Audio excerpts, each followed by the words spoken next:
IPL 2026లో one of the finest మ్యాచ్కి రంగం సిద్ధమైంది. ఈరోజు సాయంత్రం చెన్నై సూపర్ కింగ్స్ వాళ్ళు రాజస్థాన్ రాయల్స్తో గౌహతి స్టేడియంలో ఆడబోతున్నారు. ఇనిషియల్గా చూసుకుంటే ఈ రెండు టీమ్స్ మధ్య ఎటువంటి రైవలరీ అనేది లేదు. బట్ ఇప్పుడు రీసెంట్గా జరిగిన ట్రేడ్లో స్వాప్ అయిపోయిన ఇద్దరు ప్లేయర్స్ వల్ల ఈ మ్యాచ్కి రైవలరీ ఇలా మారిపోయిందని చెప్పుకోవచ్చు. సో ఆ ప్లేయర్స్ ఎవరో నేను చెప్పాల్సిన అవసరం లేదు. అండ్ ఈ వీడియోలో ఆ teams matchups and game plans and మొత్తం డిస్కస్ చేసుకుందాం. ముందుగా హెడ్ టు హెడ్ స్టాట్స్ చూసుకున్నట్లయితే ఈ రెండు టీంలు టోటల్ ఐపీఎల్లో 31 మ్యాచెస్లో తలబడితే సిఎస్కే వాళ్ళు 16 మ్యాచెస్లో గెలిచారు అండ్ ఆర్ఆర్ వాళ్ళు 15 మ్యాచెస్లో గెలిచారు. సో ఇనిషియల్గా చూసుకుంటే సిఎస్కే వాళ్ళు ఒకే ఒక మ్యాచ్ ఆర్ఆర్ కన్నా ఎక్కువ గెలిచి స్టెప్ అయిపోయి ఉన్నారు. వీళ్ళ టీంకి ఓపెనర్స్గా యశస్వి జైస్వాల్ మరియు వైభవ్ సూర్యవంశీ బరిలో దిగుతారు.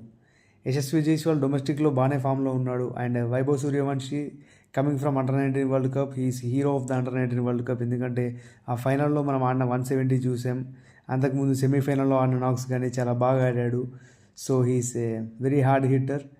ఈ టీంకి ఇలాంటి ఫార్మాట్కి ఇతను బాగా సెట్ అవుతారని చెప్పుకోవచ్చు. అండ్ అలాగే వన్ డౌన్లో వాళ్ళ captain Riyan Parag and number 4లో ధ్రువ్ జూరెల్, నెంబర్ 5లో సిమ్రన్ హెట్మేయర్, నెంబర్ 6లో వీళ్ళకి 3 ఛాన్సెస్ కనిపిస్తున్నాయి. ఐదర్ దశన్ షానక, వీళ్ళకి 6th బౌలింగ్ ఆప్షన్ ఒక పేస్ బౌలర్ కావాలి అని అనుకుంటే దశన్ షానకతో వెళ్ళొచ్చు, లేదనంటే డొనోవన్ ఫెరేరాతో వెళ్ళొచ్చు. ఎందుకంటే ఇతను ఆల్రౌండ్ ప్లేయర్, ఇతను బ్యాటింగ్ చేయగలడు, అలాగే స్పిన్ బౌలింగ్ కూడా వేయగలడు. లేదు వీళ్ళిద్దరూ వద్దు అని అనుకుంటే మాకు కంప్లీట్గా 5 బౌలర్స్ సరిపోతారు అని అనుకుంటే మరో బ్యాటర్స్గా లెహండ్రో ప్రిటోరియస్ని ఆడించుకోవచ్చు. సో ఇతను సౌత్ ఆఫ్రికాకి చెందిన బ్యాట్స్మెన్. ఇతను చాలా అద్భుతంగా ఆడుతుంటాడు. బట్ ఇతను సౌత్ ఆఫ్రికాలో ఆడింది మాత్రం ఓపెనింగ్ లేదా 1 డౌన్ 2 డౌన్లో ఆడేవాడు. మిడిల్ ఆర్డర్లో డెత్లో ఆడినంత ఎక్స్పీరియన్స్ అయితే లేదు కాబట్టి I will stick with Dasun Shanaka. And number 7లో వీళ్ళకి రవీంద్ర జడేజా, నెంబర్ 8లో Shubham Dube, is also a all round player. And number 9లో జఫ్రా ఆర్చర్, నెంబర్ 10లో either Adam Milne or Nandre Burger. నాకు తెలిసినంత వరకు లెఫ్ట్ ఆర్మ్ సీమర్ కోసం కాబట్టి నాంద్రే బర్గర్ని తీసుకుంటారనుకుంటున్నాను. అండ్ నెంబర్ 11లో రవి బిష్నాయ్.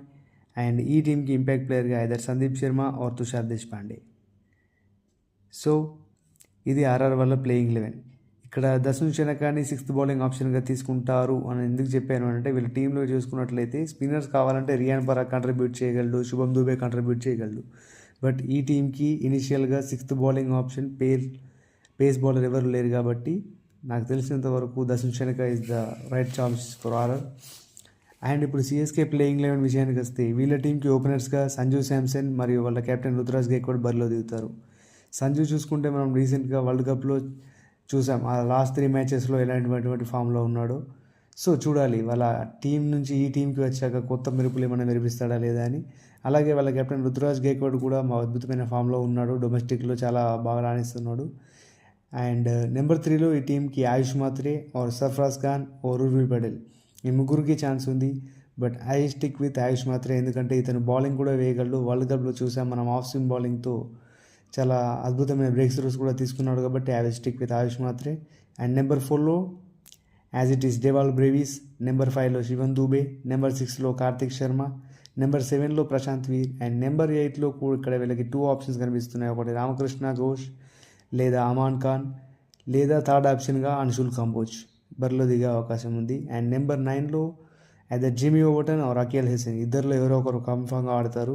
అండ్ నెంబర్ 10లో the one and only the magician Noor Ahmad. And number 11లో the power play specialist Matt Henry. And ఈ టీంకి ఇంపాక్ట్ ప్లేయర్గా మరో పవర్ ప్లే బౌలర్ అయినటువంటి ఖలీల్ అహ్మద్నే ఎక్కువగా కన్సిడర్ చేస్తున్నారు. ఒకవేళ వద్దు అని అనుకుంటే ముఖేష్ చౌదరిని కూడా ట్రై చేసే అవకాశం ఉంది. సో ఈ టీంలో నెంబర్ 8లో ముగ్గురు ప్లేయర్స్కి ఎందుకు ఆప్షన్ ఇచ్చాను అని అంటే ఈ టీంలో ఫామ్ చేయడానికి నేను ఇప్పుడు మ్యాచప్స్ చెప్తాను. మ్యాచప్స్ చెప్పినప్పుడు మీకే అర్థమైపోతుంది ఎందుకు అలా చేశాను. అండ్ ఈ మ్యాచ్లో మ్యాచప్స్ చూసుకుంటే ఫస్ట్ మ్యాచప్ సిఎస్కే టాప్ ఆర్డర్లో శాంసన్కి ఆర్ఆర్ పేస్ బౌలర్ అయినటువంటి పవర్ ప్లేలో వేసే ఆర్చర్కి అగెన్స్ట్గా అంత మంచి రికార్డ్ లేదు. రీసెంట్గా మనం T20 వరల్డ్ కప్లో చూస్తే అక్కడ ఆ ఒక్క మ్యాచ్ మినహాయిస్తే అందులో కూడా లైఫ్ వచ్చింది. హ్యారీ బ్రూక్ క్యాచ్ డ్రాప్ చేయడంతో శాంసన్ మంచి ఊపందుకున్నాడు. But before that world cup semifinal match ఆర్ఆర్కి వేసే ఆర్చర్ బౌలింగ్లో శాంసన్కి అంత రికార్డ్ లేదు. ఈ స్ట్రైక్ రేట్ వాస్ బిలో 130గా ఉంది. And second top notch of the matchup చూసుకుంటే సిఎస్కే టాప్ 7లో 6 మెంబర్స్ రైట్ హ్యాండ్ బ్యాటర్స్ ఉన్నారు. సో వాళ్ళకి లెఫ్ట్ హ్యాండ్ బ్యాటింగ్ స్టైల్ అనేది తగ్గిపోయింది. వాళ్ళ స్ట్రెంత్ మొత్తం రైట్ హ్యాండ్ బ్యాటర్స్ కాబట్టి వీళ్ళ టీంలో వచ్చేసి both the spinners Jadeja and Bishnoi ఇద్దరికి రైట్ హ్యాండర్స్కి ఎగెన్స్ట్గా వేయడం అంటే చాలా ఇష్టం. సో చూడాలి ఇలా పేసప్స్కి ఎలాగా వాళ్ళు బౌలింగ్ వేస్తారో, వాళ్ళు ఎలా వీళ్ళని అటాక్ చేస్తారో చూడాలి. Maybe this would be crucial factor for Rajasthan in the middle overs. And RR వాళ్ళ టాప్ 8లో చూసుకున్నట్లయితే 5 మెంబర్స్ లెఫ్ట్ హ్యాండర్స్ ఉన్నారు. అండ్ మెయిన్లీ వాళ్ళ ఓపెనర్స్ ఇద్దరు కూడా లెఫ్ట్ హ్యాండర్స్ కాబట్టి సిఎస్కే వాళ్ళు ఒక ఆఫ్ స్పిన్నర్ని ఆడించి పవర్ ప్లేలోనే ఫస్ట్ ఓవర్లోనే బౌలింగ్ వేయించవచ్చు. లైక్ అకీల్ హుసేన్ మనం చూసాం చాలా వరల్డ్ కప్స్లో కానీ, తను ఇనిషియల్ లీగ్స్లో కానీ, ఇంటర్నేషనల్ మ్యాచెస్లో కానీ, T20లో పవర్ ప్లేలోనే వేసేస్తుంటాడు. మెయిన్లీ ఆ వికెట్ టేకింగ్ ఎబిలిటీ అనేది చాలా ఉంది కాబట్టి I think I will stay for Akeal Hosein. అందుకే అక్కడ Jamie Overton or Akeal Hosein ఇద్దరు ఎవరినో ఒకరిని తీసుకుంటానని చెప్పాను. లేదు అని అనుకుంటే వీళ్ళకి నెంబర్ 3లో ఆడేటువంటి బ్యాట్స్మెన్ అయిన ఆయుష్ మాత్రే కూడా ఆఫ్ స్పిన్ వేయగలడు. Is also a good spinner. రీసెంట్గా జరిగిన అండర్-19 వరల్డ్ కప్లో చూసాం మనం. పాకిస్తాన్తో జరిగిన క్రూషియల్ మ్యాచెస్లో బ్రేక్ త్రూస్ అండ్ అలాగే ఇంగ్లాండ్తో జరిగిన ఫైనల్ మ్యాచెస్లో కూడా ఎప్పుడైతే వికెట్లు పడలేదో అప్పుడు బౌలింగ్ వేసి వికెట్లు తీసిన అంత ఎబిలిటీ ఉంది. లైక్ సురేష్ రైనా, ఆయుష్ మాత్రే. సో చూడాలి. అండ్ నెంబర్ 4 చూసుకున్నట్లయితే సిఎస్కే వాళ్ళు బ్యాటింగ్ చేస్తున్నప్పుడు డెత్ ఓవర్స్లో Sandeep Sharma must been a big concern for all of the CSK. ఎందుకంటే సందీప్ శర్మ వర్సెస్ సిఎస్కేకి ఆపోజిట్గా ఆడినప్పుడు హీస్ ఎకానమీ వాస్ డెత్ ఓవర్స్లో హీస్ ఎకానమీ బిలో 9గా ఉంది. So it could be very crucial factor for the CSK finishers in the death overs. And number 5లో చూసుకున్నట్లయితే CSK వాళ్ళు బ్యాటింగ్ చేస్తున్నప్పుడు వాళ్ళ మిడిల్ ఆర్డర్లో 3 హార్డ్ హిట్టర్స్ ఉన్నారు. వాళ్ళు స్పిన్కి ఎగెన్స్ట్గా చాలా బాగా ఆడతారు. సో వాళ్ళని రాజస్థాన్ రాయల్స్ స్పిన్నర్స్ ఆపగలరా? అందులో ఆ 3 హిట్టర్స్లో నేను చెప్పాల్సిన అవసరం లేదు, మెయిన్లీ మీకు తెలుసు. So but once again repeating, Dewald Brevis and Shivam Dube and Kartik Sharma. So Kartik Sharma coming from the domestic, but the Dewald Brevis and Shivam Dube both ఇద్దరు కూడా వరల్డ్ కప్లో స్పిన్నర్స్పై ఎగెన్స్ట్గా చూసాం. వాళ్ళ రికార్డ్ చాలా బాగుంది. And mainly the proven thing ఏంటంటే ఇక్కడ రవి బిష్నాయ్కి, శివమ్ దుబేకి కానీ, డెవాల్డ్ బ్రేవీస్కి ఆపోజిట్గా కానీ రికార్డు మాత్రం అస్సలు బాగాలేదు. సో జడేజా వీళ్ళిద్దరినీ ఫేస్ చేయలేదు. ఎందుకంటే డెవాల్డ్ బ్రేవీస్ లాస్ట్ ఇయరే ఆడాడు అండ్ శివమ్ దూబే ఎప్పుడు కూడా ఫేస్ చేయలేదు. రాజస్థాన్ రాయల్స్కు ఆడినప్పుడు కూడా జడేజాని ఎక్కువగా ఫేస్ చేయలేదు. 2-3 బాల్స్ ఏమో ఆడాడు, అందులో కూడా ఒక బౌండరీ ఉంది. సో రాదర్ దెన్ దాట్ చూడాలి. Bishnoi is the main factor for the Rajasthan Royals in spinning. But ఇలాంటి హార్డ్ హిట్టర్స్ని వాళ్ళు ఎంత త్వరగా అవుట్ చేయగలిగితే అప్పుడు అంత త్వరగా వాళ్ళ గేమ్లోకి వచ్చే అవకాశం ఉంది.